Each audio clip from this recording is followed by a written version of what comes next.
Hi everyone, welcome back, and today I'm going to be showing you a video that talks about the differences and the pros and cons of backswing versus no backswing.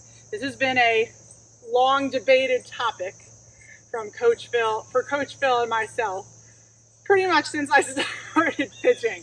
My views have sort of changed actually, please don't tell Coach Phil that, but I kind of can see the benefits of both, but I want to talk to you about which one now that I personally think is better and what circumstances I would use each in. So if you don't know what I mean by backswing versus no backswing, those are things that take place in the load of a pitcher. So when you have a pitcher who uses a backswing, you might see something like this. So the arm physically goes back behind the body and then comes up into the rest of the arm circle. What you will probably more commonly see, especially at the collegiate level, is no backswing. So that can look something like this, just loading and keeping the ball in the glove, or you can see the hands come up and then kind of load and go, okay? First of all, let me say that regardless of if you have a backswing or not, you still need to get to that same good load position.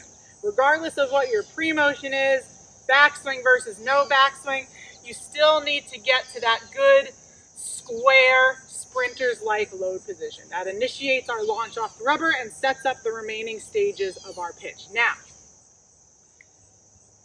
backswings, to be honest, can cause a lot of issues. And when I say backswings, I mean obnoxiously huge backswings.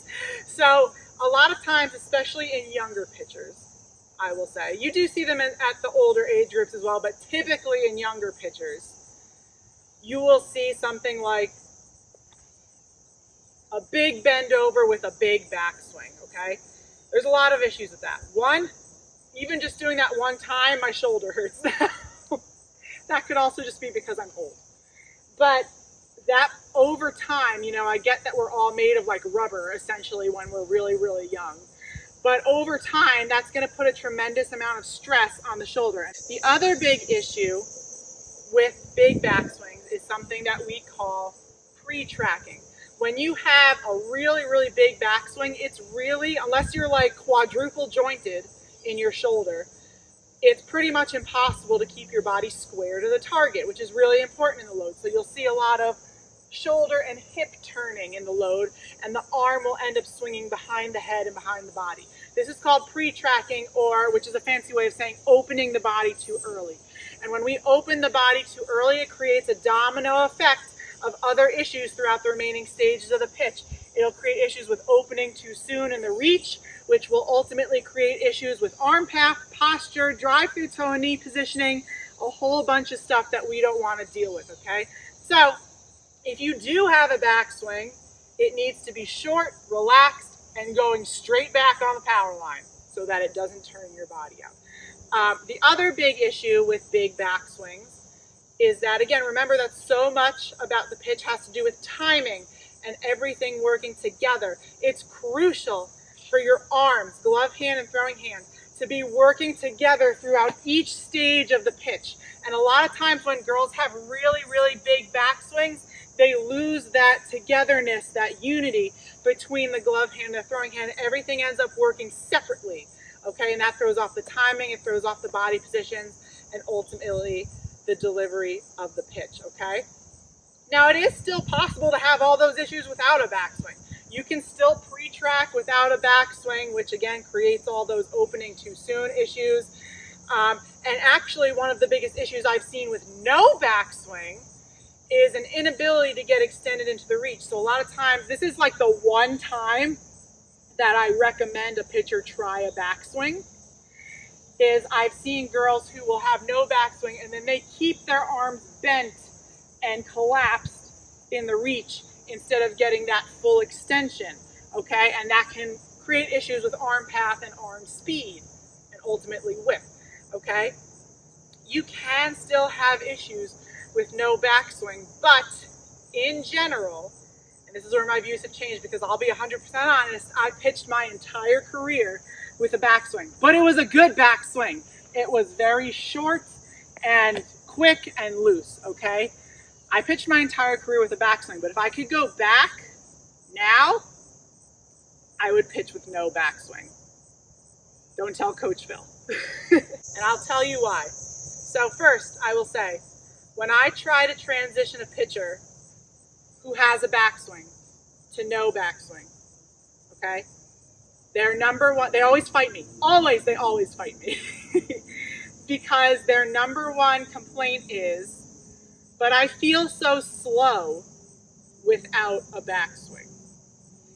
And that's a fair thing, because it is important for you to feel loose and like you're building momentum in your load. But as a reminder, and this is really critical, so I want you to listen, especially if you have a pitcher who is telling you that she feels like she needs a backswing in order to feel powerful and fast. Power and speed should have nothing to do with a backswing, because power and speed does not come from arm or upper body. Power and speed, especially when we talk about being explosive off the rubber, comes entirely from the lower half. So my response when I have a pitcher who tells me I feel so slow without a backswing is, you need to start strength training and work on your lower body strength, okay? Because it's our legs, our hips, our glutes, and our core that create that good load position and ultimately that launch off the rubber. One of my favorite drills to do with my girls is to have them push off the rubber and freeze in the reach position with their arms behind their back, because then there's no way that they can use their arms or their upper body for momentum. Many times when these young pitchers have big backswings and they're relying on these backswings to get power, you'll see a big backswing and then they'll swing the arms out and reach with the upper body to get off that rubber. They're not truly using their legs, so they're losing out on power. And then their posture is suffering because they're leading with their upper body and their arms instead of coming off the rubber with their legs and their hips and getting stacked. So when I hear someone say, I feel so slow without a backswing, my response is, work on your lower body strength, okay? And a lot of times, when they trust me and they transition to no backswing, they actually get better.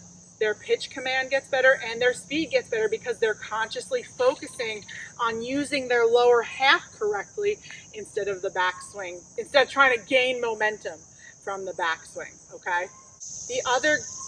One other great thing about no backswing, and you've probably heard this from a lot of specifically college coaches, is that it hides the ball longer. It makes it pretty much impossible for coaches, other players to pick up your grips or see what you're throwing.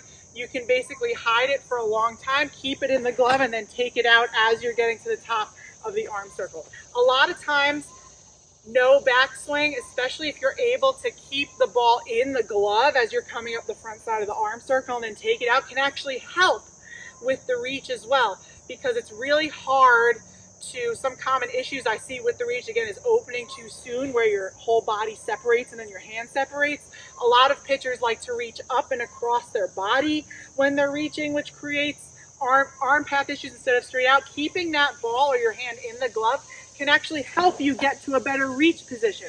Whereas like a big backswing, again, everything tends to work separately. You can get a lot of separation, okay? So for me, if I went back to my career and we're still pitching, I would probably pitch without a backswing. Now that being said, this is not me at all saying that like, oh, if you're pitching with a backswing, you're not gonna make it. There are plenty of famous, really great pitchers with backswings, but the key is having a healthy backswing. So instead of a big one that comes up and behind your head that turns your body out, try keeping it nice and low and relaxed, just going past your hip, keeping it nice and loose so that you're more likely to have everything working together. There won't be as much pre-tracking and you're staying looser and more relaxed, not putting as much stress on that shoulder. But again, remember, if you are a pitcher who is relying on your backswing to get speed, I challenge you personally to try pitching for a while without one, because it tells me that you probably need to work on your lower body strength. okay? I hope you guys have found this helpful. I've got a lot more videos coming your way, and I'll talk to you soon.